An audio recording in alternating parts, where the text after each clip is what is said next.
ዶክተር መንገሻ ፈንታው ከነበሩበት ኃላፊነት መነሳታቸው ተገለጸ። በሱዳንና በትግራይ ክልል በሚገኙት የህወሓት ወታደራዊ አዛዦች መካከል የሚደረገው እንቅስቃሴ ጨምሯል ተባለ። አቶ ጌታቸው ረዳ ከወንድሞቻችን ጋር መኖር የሚያስችለንን ስራ መስራት አለብን ሲሉ ተናግረዋል።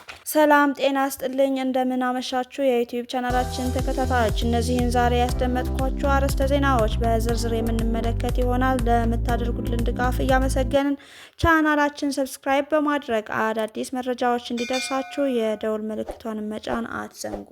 የአማራ ክልል ኮሚኒኬሽን ቢሮ ኃላፊ የነበሩትና በተደጋጋሚ ከክልሉ መንግስት ይፋዊ አቋም የተለዩ አስተያየቶችን ይሰጣሉ በሚል የተገመገሙት ዶክተር መንገሻ ፈንታው ከኃላፊነት መነሳታቸው ተገለጸ። ከኃላፊነታቸው የተነሱት ከፋኖ ጋር ድርድር እየተደረገ ነው በማለት የሰጡት አስተያየት የክልሉን አቋም እንደማያንጸባርቅ ከተገለጸ በኋላ ነው።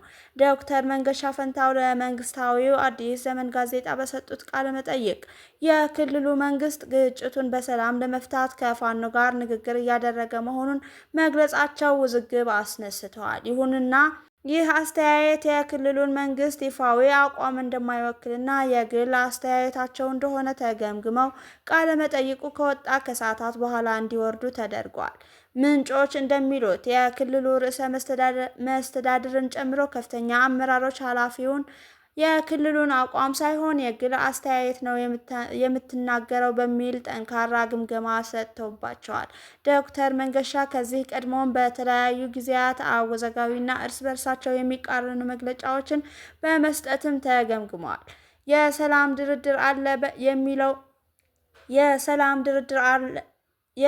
ድርድር አለ የሚለው ባለፈው ሳምንት የሰጡት አስተያየታቸው ከዚህ ቀደም ከነበራቸው ጠንካራ ወታደራዊ አቋም ጋር በእጅጉ የሚቃረን ነው ይላሉ አስተያየት ሰጪዎች። ኃላፊው ቀደም ባሉት ጊዜያት የኢትዮጵያ መከላከያ ሰራዊት በታጣቂዎቹ ላይ የማያዳግም እርምጃ በመውሰድ ጸጥ ለጥ ያደርጋቸዋል የሚል ጠንካራ ወታደራዊ አማራጭን የሚደግፍ አስተያየት ሰጥተው እንደነበር አይዘነጋም። ይህ አይነቱ ከወቅታዊ ሁኔታዎች ጋር እየተለዋወጠ የሚቀርብና ከክልሉ የተቀናጀ አቋም ውጭ የሆነ የግል አስተያየት መስጠታቸው በተደጋጋሚ ለግምገማና ለትችት እንደደረጋቸው ይነገራል። በመሆኑም ከኃላፊነት መነሳታቸው የሰላም ንግግርን በራሳቸው ከመናገራቸው ጋር ብቻ ሳይሆን በተደጋጋሚ ከሚሰጧቸው ያልተጠበቁና ከማዕከላዊ አመራሩ ጋር ያልተቀናጁ መግለጫዎች ጋር የተያያዘ መሆኑን ብዙዎች ይስማማሉ። ሆኖም ከክልሉ ኮሚኒኬሽን ቢሮ ኃላፊነት ቢነሱም በገቢዎች ቢሮ ኃላፊነት ተመድበዋል።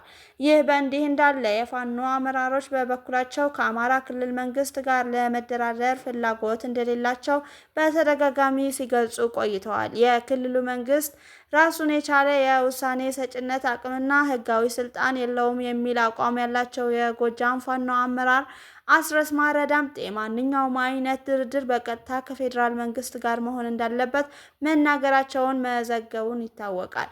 የዶክተር መንገሻ መነሳት በክልሉ አመራር ውስጥ ግጭቱን ለመፍታት በሚያስችሉ መንገዶች ላይ ግልጽ የሆነ ወጥ አቋም አለመኖሩንና የመልእክት ቅንጅት ችግር መኖሩን በድጋሚ ያሳየ ክስተት ሆኗል ሲሉ አስተያየት ሰጪዎች ገልጸዋል። በሱዳንና በትግራይ ክልል በሚገኙ የህወሓት ወታደራዊ አዛዦች መካከል የሚደረገው እንቅስቃሴ ከቅርብ ሳምንታት ወዲህ ባልተለመደ መልኩ መጨመሩንና ኤርትራም ለእንቅስቃሴ ዋነኛ መተላለፊያ መስመር ኮሪደር ሆና እያገለገለች መሆኑን አንድ የማህበረሰብ አንቂ ገለጹ። የማህበረሰብ አንቂው አቶ አስፋው አብርሃ በሰጡት መረጃ መሰረት ባለፉት 2 እና 3 ሳምንታት ውስጥ በሁለቱ አካባቢዎች ባሉ አዛዦች መካከል የሚደረገው ምልልስ በድግግሞሹ ከወትሮው የተለየና ከፍተኛ ጥያቄን የሚፈጥር ነው።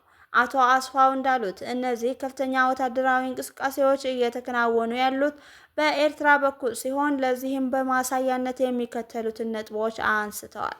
በሱዳን የሚገኘው የአርሚ 70 ኮር 1 ሎጂስቲክ ኃላፊ ሆነው ወዲ ዝራበ የተባለ አዛዥ ባለፈው ሳምንት በኤርትራ በኩል አድርጎ ወደ ትግራይ ገብተዋል።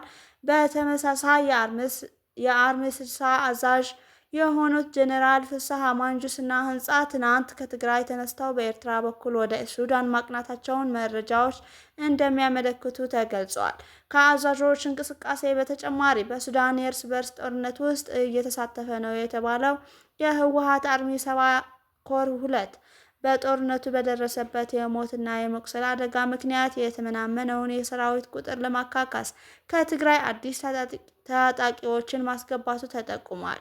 እነዚህ አዲስ ታጣቂዎች ከ10 ቀናት በፊት ከትግራይ ተነስተው በኤርትራ በኩል በማለፍ ከኤርትራዋ ተሰነይ የድንበር ከተማ አጠገብ የምትገኘው የሱዳኑ ከተማ እንደገቡ አቶ አስፋው ገልጸዋል። መረጃው የፕሪቶሪያውን የሰላም ስምምነት ተፈጻሚነትና የቀጠናውን የጂኦፖለቲካዊ ሁኔታ በተመለከተ በርካታ ጥያቄዎችን ያስነሳል። አንደኛ፣ የህወሓት ታጣቂዎች ሙሉ በሙሉ ትጥቅ ፈተው ወደ ህብረተሰቡ ይቀላቀሉ የተባለበትን የፕሪቶሪያ ስምምነት የሚጥስና ቡድኑ አሁንም በውጭ ሀገር ወታደራዊ መዋቅሩን ይዞ እንዳለ አመልካች ነው። ሁለት፣ በትግራይ ጦርነት ወቅት የህወሓት ዋነኛ ተቃዋሚ የነበረችው ኤርትራ አሁን ላይ ለህወሓት አዛዦችና ታጣቂዎች መተላለፊያ መስመር ሆናለች መባሉ በቀጠናው ውስጥ አዲስና ያልተጠበቀ ስትራቴጂካዊ ቁርኝት መፈጠሩን ሊያመለክት ይችላል። 3 የህወሓት ታጣቂዎች በሱዳን የእርስ በርስ ጦርነት ውስጥ መሳተፋቸው የኢትዮጵያ የውስጥ ጉዳይ የነበረው ችግር ወደ ቀጠናዊ ግጭት እየተሸጋገረ መሆኑን ያሳያል። በጉዳዩ ላይ ከህወሓትም ሆነ ከኢትዮጵያና ከኤርትራ መንግስታት በኩል እስካሁን የተሰጠ ይፋዊ ምላሽ የለም። አቶ ጌታቸው ረዳ በወልቃይት ጠገዴ ሰቲት ሁመራ ዞን ተገኝተው ባደረጉት ንግግር ከወንድሞቻችን ጋር መኖር የሚያስችለንን ስራ መስራት አለብን። በተፈናቃይ ስም የሚነግዱ ፖለቲከኞች አሉ። የአማራና የትግራይ ህዝብ ለህዝብ መድረኮችን ይበልጥ በማጠናከር የነበረውን የህዝቦች አንድነት መመለስ ይገባልም ብለዋል። በማይካድራ የተፈጸመው ግድያ ዙሪያ ወንጀለኞች መጠየቅ አለባቸው አምናለሁ። ከዚህ የተፈናቀሉ ንጹሃን ወደ ነበሩበት ቦታ መመለስ አለባቸው። የወልቃይት ጠገዴ ተወላጆችን በሱዳንና በሌሎች ሀገራት ተሰደው ይኖራሉ። ስለዚህም እርስታቸው መመለስ አለባቸው። እኔ የማምነው የህዝብን ስሜት በማዳመጥ መስራት አለብን ብዬ ነው። ፖለቲከኞች በሚፈጥሩት ችግር ሳቢያ ህዝብ ወደ ችግር ውስጥ መግባት የለበትም ሲሉም ተናግረዋል። ክቡራን አድማጮቻችን ለሰዓቱ የያዝናቸው አጫጭር ዜናዎች እነዚህ ናቸው። ሌሎች መረጃዎች ይዘን እስከምንመጣ በያላችሁበት ቸር ቆዩ።